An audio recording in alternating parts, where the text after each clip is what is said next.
आम्हाला न्याय पाहिजे, आम्हाला मुलींची सुरक्षा पाहिजे.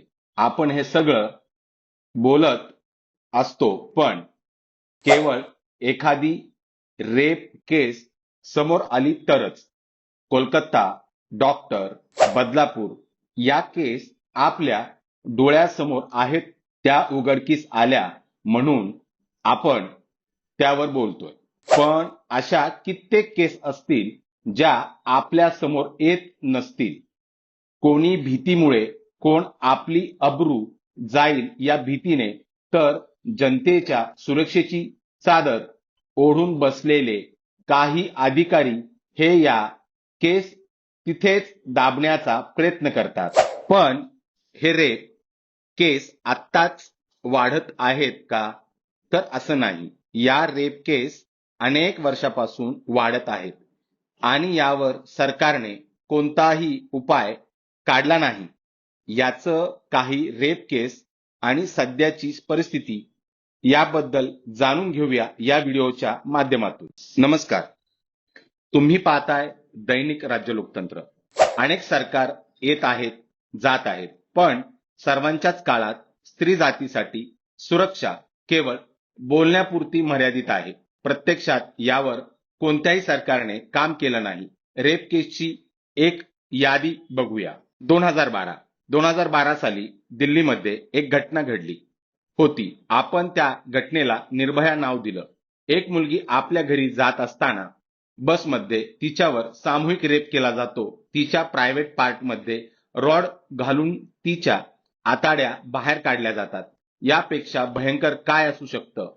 ही घटना आहे निर्भया. 2019 हैदराबादमध्ये तिचा फक्त रेप नाही तर रेप करून तिला जिवंत जाळण्यात आलं. एक महिला डॉक्टर लोकांची सेवा करून घरी निघालेली असताना तिची स्कूटी बंद पडल्यामुळे मानवी जनावरांनी तिचा फायदा घेतला. एका पुलाखाली तिच्यावर पेट्रोल टाकून तिला जाळण्यात आलं. त्याला नाव दिले निर्भया 3. या केस तर त्या आहेत ज्या लोकांच्या समोर आल्या आहेत. जर विचार केला तर अशा कित्येक घटना घडल्या असतील ज्या आपल्या समोर आल्याच नाहीत. आता आपण पोचलो आहोत 2024 मध्ये, तरी आपल्या महिला सुरक्षित नाहीत. हे दुर्दैव. कोलकाता डॉक्टर केस आणि एक आठवडा पूर्ण होत नाही तोपर्यंत बदलापूरची घाणेरडी घटना समोर येते. आपण अनेक वेळ मुलींना म्हणत असतो, तू 7च्या नंतर घराबाहेर जाऊ नकोस. पण या दोन घटना कॉलेज आणि शाळेत घडल्या आहेत. त्या वास्तूत ज्या ठिकाणी आपण ज्ञानाची ज्योत पेटवतो, आता आपण आपल्या मुलींना शाळेत आणि कॉलेजमध्येही पाठवायचं नाही का? सरकारला आणि विरोधी पक्षाला यावर लक्ष देण्यापेक्षा यावर राजकारण महत्वाचं वाटतं आहे.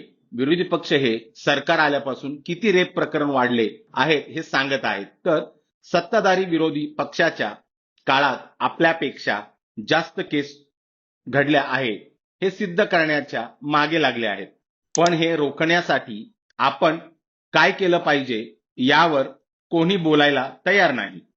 अरे बाबा, तुम्ही थांबणार आहात की नाही? तुमची सत्तेसाठी असणारी भांडणं यामुळे आमच्या सामान्य जनतेला काहीच साध्य होत नाही.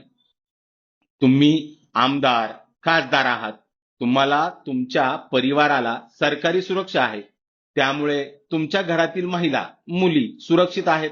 पण आमच्या सारख्या सामान्य जनता असलेल्या मुलींचं आणि स्त्रियांचं काय? आम्ही रस्त्यावर सुरक्षित नाही, आम्ही कामावर सुरक्षित नाही, आम्ही स्वतःच्या शाळेत कॉलेजमध्ये सुरक्षित नाही आणि काही दिवसांनी स्वतःच्या घरातही नसू.